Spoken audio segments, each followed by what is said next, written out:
പാതിവില തട്ടിപ്പ് കേസിലെ പ്രതി അനന്തു കൃഷ്ണനെ ഇന്ന് കൊച്ചിയിൽ എത്തിച്ച് തെളിവെടുക്കും. കൊച്ചിയിൽ ഓഫീസിലും ഫ്ളാറ്റിലുമൊക്കെ എത്തിച്ചായിരിക്കും ഇന്നത്തെ തെളിവെടുപ്പ്.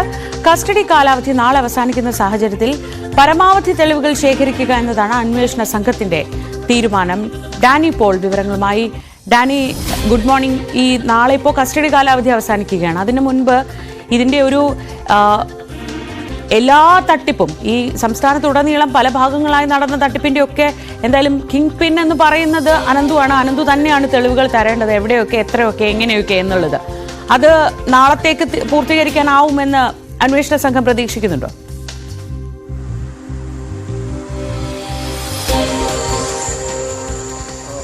Good morning.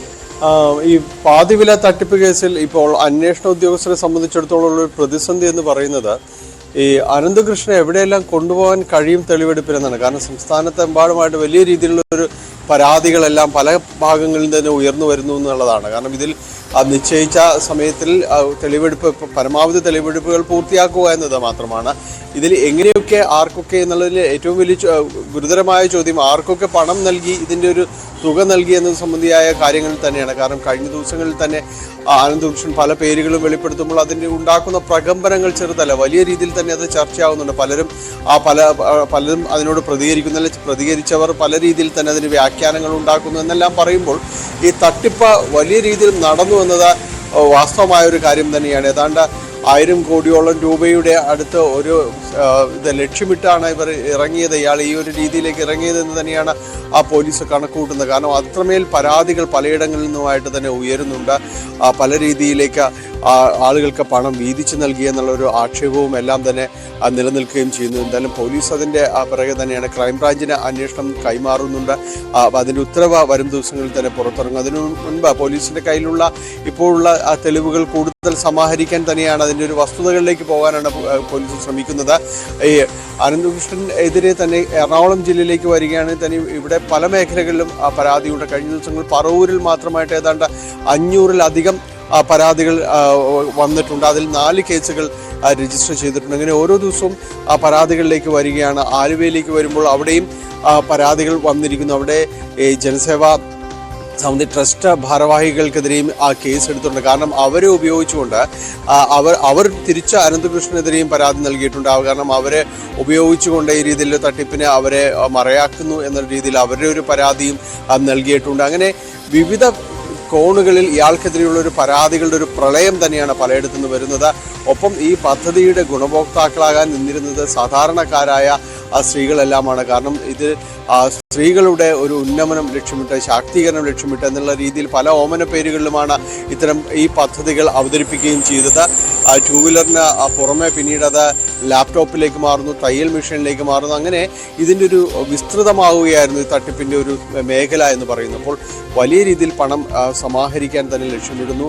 അതിൽ പലയിടത്തും ഇയാളുടെ പദ്ധതികളെല്ലാം തന്നെ പാളുന്നൊരവസ്ഥയിലേക്ക് അടക്കം കാര്യങ്ങൾ കയ്യിലൊതുങ്ങാത്ത രീതിയിലേക്കെല്ലാം തന്നെ പോയിരിക്കുന്നു. അപ്പോൾ അതിൻ്റെ ഒരു പൂർണ്ണത തിരയുകയാണ് പോലീസ് ഉള്ളത്.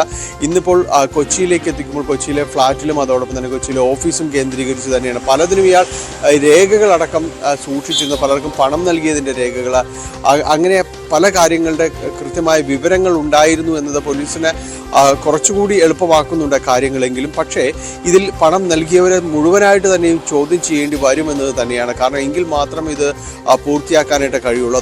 അതുകൊണ്ട് പെട്ടെന്ന് അവസാനിപ്പിക്കാൻ കഴിയുന്ന ഒരു അന്വേഷണത്തിൻ്റെ ഘട്ടത്തിലല്ല, അതിൻ്റെ ഒരു തുടക്കമേ ആയിട്ടുള്ളൂ. ഇനിയും ഏറെ മുന്നോട്ട് പോകാനുണ്ട്. ഈ പണം നൽകിയവർ തന്നെ ഇതിനോട് ഏത് രീതിയിൽ സഹകരിച്ചിരുന്നു എന്നതാണ്. ഒരു സ്ഥലത്ത് ഇതുപോലുള്ള ഒരു പരിപാടി സംഘടിപ്പിക്കുമ്പോൾ ആ മേഖലയിൽ അറിയപ്പെടുന്ന എല്ലാവരെയും തന്നെ ഈ വേദിയിലേക്ക് കൊണ്ടുവരാൻ, അതിൽ എല്ലാ രാഷ്ട്രീയക്കാരും തന്നെ ചിലയിടങ്ങളിൽ പോലീസ് ഉദ്യോഗസ്ഥർ തന്നെ ഈ വേദിയിലേക്ക് എത്തിയതായിട്ടെല്ലാം തന്നെ പറയപ്പെടുന്നുണ്ട്. അപ്പോൾ ഇത്തരം കാര്യങ്ങൾ എന്തെങ്കിലും അറിഞ്ഞുകൊണ്ടാണോ ഇതിൽ വന്നത് എന്നതടക്കമുള്ള കാര്യങ്ങൾ ശേഖരിക്കേണ്ടതുണ്ട്. എന്തായാലും തെളിവെടുപ്പിൻ്റെ ഒരു ഘട്ടം പിന്നിടുകയാണ്. നാളെ കൂടിയ പോലീസ് കസ്റ്റഡിയിലുള്ളൂ. അതിനു മുൻപ് പരമാവധി തെളിവിലേക്ക് എത്താൻ തന്നെയാണ് പോലീസ് ഉദ്ദേശിക്കുന്നത്. ഇന്ന് കൊച്ചിയിലെ ഫ്ളാറ്റിലും അതോടൊപ്പം തന്നെ ഓഫീസിലും എത്തിച്ചാണ് തെളിവെടുപ്പ് നടത്തുവാൻ വേണ്ടി ലക്ഷ്യമിടുന്നത്. ഏതായാലും കേരളം കണ്ട മറ്റൊരു വലിയ തട്ടിപ്പിൻ്റെ കൂടി തുടക്കത്തിലേക്ക്, അതിൻ്റെ ഒരു വസ്തുതാപരമായ അതിൻ്റെ ഒരു കണക്കെടുപ്പിലേക്കാണ് യഥാർത്ഥത്തിൽ പോലീസ് കടന്നു ചെല്ലുന്നത്. ശ്രീജ.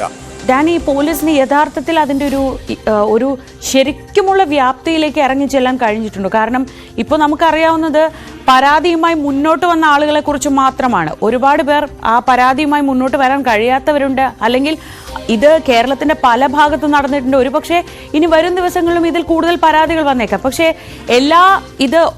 ഇത് സംഘടിപ്പിച്ച ആളുകളെല്ലാം പറയുന്നത് ഞങ്ങൾക്കൊന്നും അറിയില്ല, അനന്തു കൃഷ്ണന്റെ വാക്ക് വിശ്വസിച്ചു എന്നതാണ്. അപ്പോൾ ഇതിന്റെ ഒരു യഥാർത്ഥ വ്യാപ്തി എത്രത്തോളം ഉണ്ട് എന്ന് കൃത്യമായൊരു തിരിച്ചറിവിലേക്ക് പോലീസ് എത്തുന്നുണ്ടോ?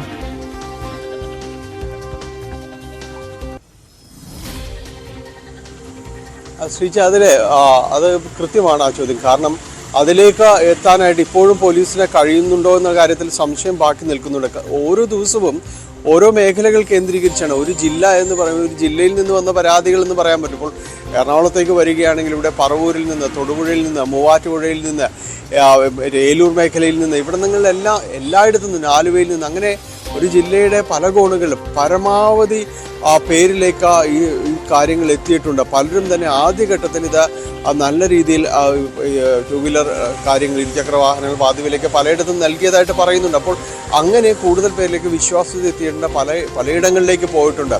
ഇതിൽ ശ്രീജ ചോദിച്ചതുപോലെ ഇതിൽ പരാതി നൽകിയവരെക്കാൾ കൂടുതൽ ഒരുപക്ഷെ നൽകാത്തവരായിരിക്കും എന്ന് തന്നെയാണ് പോലീസും പറയുന്നത്. ഇതിൽ ഇപ്പോഴും വിശ്വസിക്കുന്നവരുണ്ട്. കാരണം കസ്റ്റഡിയിലാകുമ്പോൾ പോലും ഇയാൾ ഈ വാട്സപ്പിൽ സന്ദേശം അയക്കുന്നു, ഗ്രൂപ്പുകളിൽ സന്ദേശിക്കുന്നു. പരാതിയുമായി പോയാൽ ഈ പദ്ധതി തന്നെ ഇനി മുന്നോട്ട് കൊണ്ടുപോകാൻ തനിക്ക് കഴിയില്ല, അല്ലെങ്കിൽ പണമെങ്കിലും തിരിച്ചു നൽകാൻ കഴിയുമെന്ന് പറയുമ്പോൾ അത് വിശ്വസിച്ച നിരവധി പാവങ്ങളുണ്ട്. അവർ ഇതുവരെയും ഇപ്പോഴും ആലോചിക്കുകയാണ്, ഈ പരാതി നൽകിയിട്ട് കാര്യമുണ്ടോ, പണം തിരിച്ചു നൽകാനുള്ള വഴിയല്ലേ ഇല്ലാതാകുന്നു എന്നെല്ലാം ആലോചിക്കുന്നവരുണ്ട്. പല മേഖലകളിലുമുള്ളവരുണ്ട്. അപ്പോൾ ഇതിൻ്റെ ഒരു പൂർണ്ണതയിലേക്ക് വരിക എന്ന് പറയുമ്പോൾ ഈ തുടക്കത്തിൽ അതിൻ്റെ ഒരു കണക്കെടുപ്പ് എത്രത്തോളം സാധ്യമാണ് എന്നത് സംശയമാണ്. കാരണം കുറച്ചുകൂടി ചെന്നാൽ മാത്രമേ കൂടുതൽ പേര് ഈ പരാതികളിലേക്ക് അടക്കം വരാൻ കഴിയും. നമുക്കറിയാം, കണ്ണൂരിൽ നടക്കും ഒട്ടനവധി പരാതികൾ വന്നിട്ടുണ്ട്. അങ്ങനെ ഈ സംസ്ഥാനത്തിൻ്റെ വിവിധ ഭാഗങ്ങളിൽ ഇതുപോലുള്ള ഈ തട്ടിപ്പാണെന്ന് ബോധ്യപ്പെടാൻ ഇനിയും കാത്തിരിക്കുന്നവർ ഒരുപാട് പേരുണ്ട്. അവരെല്ലാം കൂടി പരാതികളിലേക്ക് വന്നാൽ നിലവിലുള്ള പരാതികളുടെ ഇരട്ടിയിലേക്കധികം പോകുമെന്ന കാര്യത്തിൽ സംശയമില്ല. എങ്കിൽ മാത്രമേ തട്ടിപ്പിൻ്റെ ഒരു വ്യാപ്തി എത്രത്തോളം വലുതാണ്. ഈ സാമ്പത്തിക തട്ടിപ്പ് ഒരുപക്ഷെ കേരളം കണ്ട ഏറ്റവും വലിയ തട്ടിപ്പിലേക്കെല്ലാം തന്നെ ഇതെത്തുന്നു എന്ന് നമുക്ക് പറയണമെങ്കിൽ കുറച്ചുകൂടി കാത്തിരുന്നാൽ അതിൻ്റെ ഒരു പൂർണ്ണതയിലേക്കെല്ലാം തന്നെ എത്താനായിട്ട് സാധിക്കും. ഒരുപക്ഷെ ക്രൈംബ്രാഞ്ച് അന്വേഷണത്തിലേക്ക് കൂടി വരുമ്പോൾ അത് കുറച്ചുകൂടി ഇതിൻ്റെ ഒരു വിസ്തൃതമായ മുഴുവൻ മേഖലകളെയും അടയാളപ്പെടുത്തിക്കൊണ്ട് അന്വേഷണം പോകുമെന്ന് തന്നെയാണ് മനസ്സിലാക്കാൻ സാധിക്കുന്നത്. എന്തായാലും ഇപ്പോൾ കണ്ടതല്ല ഇനി വരാനുള്ളത് എന്നത് തന്നെയാണ്. ആ ഒരു കണക്കുകളേക്കാൾ ഇരട്ടിയിലേക്ക് ഈ കണക്കുകൾ വരുന്ന ദിവസങ്ങളിൽ അന്വേഷണത്തിൽ നമുക്ക് വെളിവാകുമെന്ന് തന്നെയാണ് ബോധ്യമാകുന്നത്. അതിൻ്റെ ഒരു തുടക്കത്തിലേ എത്തിയിട്ടുള്ളൂ. ഇനിയും പരാതികൾ വരാനുണ്ട്, ഈ കണക്കുകൾ ഇനിയും വർദ്ധിക്കാനുണ്ട്, ആർക്കൊക്കെ വിഹിതം നൽകിയിട്ടുണ്ട് എന്നതടക്കമുള്ള കാര്യങ്ങൾ കൂടി പുറത്തു വരുമ്പോൾ മാത്രമാണ് അതിൻ്റെ ഒരു കൃത്യമായ ഔദ്യോഗികമായ അത്തരം വിവരങ്ങൾ കൂടി പോലീസ് പുറത്ത് വിടുമ്പോൾ മാത്രമാണ് ആരൊക്കെ ഇതിൻ്റെ ഒരു ഗുണഭോക്താക്കളായിരുന്നു, യഥാർത്ഥത്തിൽ ഈ സ്കൂട്ടർ വാങ്ങിയതല്ല, അല്ലാതെ ഈ പണത്തിൻ്റെ വിഹിതം പറ്റിയത് ആർക്കൊക്കെ, എങ്ങനെയൊക്കെയാണ്, എന്തിനൊക്കെ നൽകി, ഈ മാസപ്പടി ലിസ്റ്റ് ആയിരുന്നു എന്നതടക്കമുള്ള കാര്യങ്ങളിലടക്കം ഇനിയും പോലീസ് കാര്യങ്ങൾ വ്യക്തമാക്കാനുമുണ്ട്. ശരി, ഡാനി പോളാണ് വിവരങ്ങൾ നൽകിയത് കൊച്ചിയിൽ നിന്ന്.